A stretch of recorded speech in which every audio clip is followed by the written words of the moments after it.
Setting up pricing is a multi-step process with many factors to consider.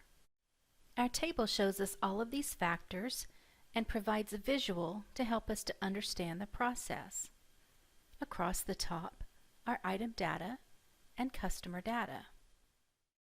If you go to System Management, Product Categories,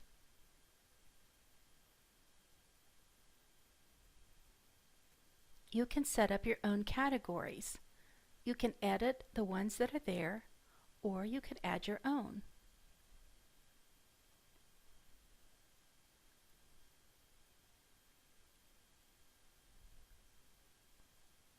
Going back to the table, the next column is Customer Data. Every customer has a number in the system. For example, Positively Pasta customer number is 160. So if I want to see anything about Positively Pasta number 160, I go to Customer Service, Customer Info. And here's where all of the customer data is kept. To finish out that column, each customer fits into a customer type. Although these are user-defined, we have created 3 categories for explanation purposes. If we go to System Management, under Accounts Receivable, you can view and add customer types here. We have listed distributor, jobbers, and retail. Here we can edit those, or if you want to set your own, you may do so by pressing the Add icon on this page. Suppose I sell window tint on my website. The first category of customers to whom I sell are retail.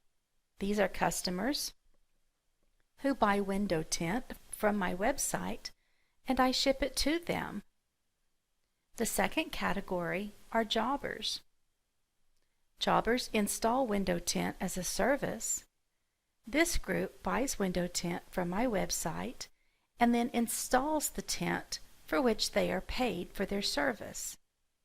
The third category are distributors. Distributors buy tint from my website and in turn distribute the window tint for others to sell. If we return to our table, we notice that our table has 2 rows. The first row is labeled Individual. The second is labeled Group. On the individual row, the price relates to one item or one customer. We are dealing with one.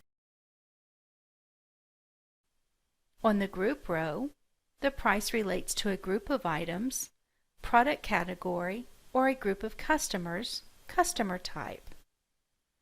This explains the overall setup of the table. On the inside of the table is the real content. There are 8 ways that you can set up your pricing. The first, the white box, is labeled Item. This means that item number 100 sells for a set price, say $10. You can set your prices according to the item. The second way to set your prices is according to the customer. Rarely would you say that one customer gets all items for $10, but you might want a customer to get a percentage off of the item. Here you would say that customer number 100 gets 10% off all of the items purchased. The third way is to price according to the product category. Maybe you want to say that all electronics are 15% off the list price. The fourth way is to set your pricing according to customer type. For example, you may want all retail to get 5% off the list price, all jobbers to get 10% off the list price, and distributors to get 15% off the list price.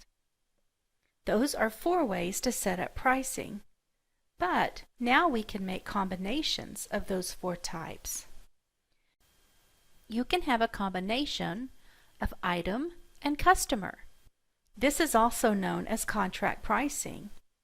You agree to let customer A buy widget B for $10, while you sell customer B the same widget for $12. Or you could have the combination of item and customer type. This means that retail gets item number 100 for $10, while jobbers get item number 100 for $9, and distributors can buy item number 100 for $8.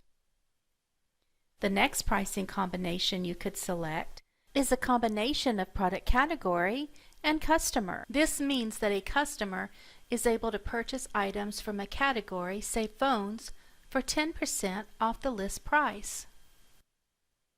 The last pricing combination is product category and customer type. This would allow retail to purchase a product category, such as phones, for a discount, say 10% off the list price. Jobbers could purchase phones for 15% off the list price, while distributors could purchase the same phones for 40% off of the list price.